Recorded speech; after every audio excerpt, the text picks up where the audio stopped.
Hey, D. Tidwell here with TameYourGame.com. I'm a TPI golf fitness professional here to talk about how important the warm-up is. So before we go into warm-up, here's a little explanation. We want your muscular system, your skeletal system, and your brain essentially to be ready to play the game of golf. It's very rotary and it requires exquisite control by all three mechanisms. So I'm going to show you a couple things that you can do here on the course. I'm here at the beautiful Inverness Golf Club and I'm here about 30 minutes early. So I'm going to show you some quick things here to do. Then I'm going to hit the driving range. Then I'll be ready to hit that first tee. Okay, so if you're ready, let's get started. First one, grab your cart, a handy tree, handy pole, anything that's vertical. And we're just going to do a nice big pec stretch. Chest being here, pec. What we want to do is just turn away essentially from the shoulder. It's quite simple. That's all we're doing is just really trying to get this pec to open up, because if you have tight pecs, which every one of you do, I guarantee you, it will create poor posture. Okay, like I'm in this C posture right here. So if we can open up this chest, that'll allow for better posture right from the get-go. The other one that we can do is a double lat stretch. Your lats are important, these guys right here, because if they're tight, here's my left lat. If this is tight and it attaches right here on my arm, then what it's going to do is make me stand up, or it's going to make me bend my elbows. So it's really important that we stretch out these lats as it relates to rotation. So what I want to do is either put my hands flat on a tree, let's say, or double grab the pole or whatever it is, and I'm just going to sink my shoulder down towards between my legs. Okay, I'm just dropping my right shoulder, and I'm getting a real good lat on this stretch on this lat on the right side.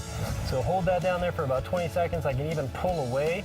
So I would pull away this direction to really get some good shoulder stretch and a lat stretch on that. So start with those two, and then we'll go right into the next ones. Now we got your pec stretched out and your lat stretched. That's going to help with our ability to rotate our thorax. So what we want to do is get into 5-iron golf posture, and we're just going to work on turning your torso. Your torso, remember, is your upper body, your rib cage, and your shoulders, okay? So turning your torso right and left, but trying to work on keeping your pelvis still. Therefore, we're working on your separation at the same time. So I'm just going to do this 8 to 10 times is what you should do. So we'll go right from the thorax rotation right into a pelvic rotation. So from here, we're going to keep, this time, our upper body still, and we're going to rotate the pelvis left and right. Okay, so now we're working on separation from the bottom up, or from my pelvis to my thorax. Now we'll go from rotation in the thorax, and we'll go to rotation in the pelvis by just turning our pelvis left and right and keeping your shoulders still. So now we're working on separation from our lower body to our upper. Okay, so I'm going to do this 8 to 10 times, just like I did my thorax. Very good. And from now, I'm going to turn sideways. We're going to do our pelvic tilt. So 5-iron golf posture again, and watch my pelvis. So I'm neutral. What I want to do is stick my butt out, and then I want to tuck it. Okay, this is exactly what happens in the golf swing. So we want to prepare your pelvis to go from neutral to posterior tilt, which represents impact, if you look at slow motion, arching, and tucking. Again, 8 to 10 times, just really getting this even lower back, the pelvic musculature, and abdominals, lower abdominals ready as well. Okay? And these are 3 great moves because we're separating from the top down, from the bottom up, and then we're really working through the pelvis. Okay? So try those, and we'll keep going here in a second. Okay, so the last two we're going to do is actually a little bit more functional movement in a squat and a helicopter lunge. So we're going to take everything that we've done so far, the pec stretch, the lat stretch, the thorax rotation, the pelvis rotation, and the pelvic tilt, and kind of put it into movement now, okay? So we're going to start with a squat. Squat is great because it's going to help with our ankle mobility, our knee flexion, our hip hinge, our thorax extension, okay, and our core and glute activation, which are crucial for golf posture. Okay, so all I'm going to do is just put my hands out, and I'm just going to squat like I'm going to sit down on a chair. Okay, I'm just going to do 8 to 10 of these, moderate pace. I do want to make sure that your knees go over your second toes. I don't want any of this kind of silliness going on. 8 to 10 times. Also get some heat generated through the muscular system and the legs, which is where all the power is generated anyway. And from squat, we're going to go right to our helicopter lunge, where we're actually going to work on balance and coordination with my feet like I'm standing on a plank, okay? If you have balance problems, then go ahead and stand kind of a little bit wider, but we do want you to work on trying to balance as best you can, okay? Arms out to the side.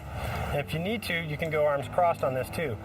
Regardless, all we're doing is we're just turning chest left and right, trying to keep the pelvis still. That way we're getting separation, we're getting core stimulation, glutes are working, everything's working to balance and coordinate, ankles are getting mobile, and then we switch after 8 to 10 on that one side, and we do the same thing on the other, okay?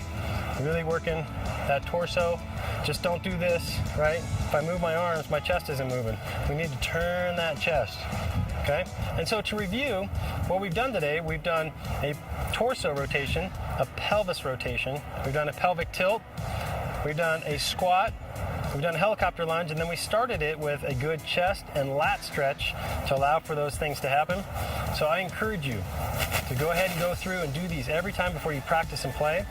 It'll be to your advantage over your competitors, which is crucial. If you have an iPhone, go to the App Store and check out Pro Golf Warm-Up, which shows you exactly everything we did in detail and in video format so that you have on your phone ready to go when you hit the driving range. And also, if you want more information, go to tameyourgame.com. Have fun, because doing this on a regular basis will make your game more fun.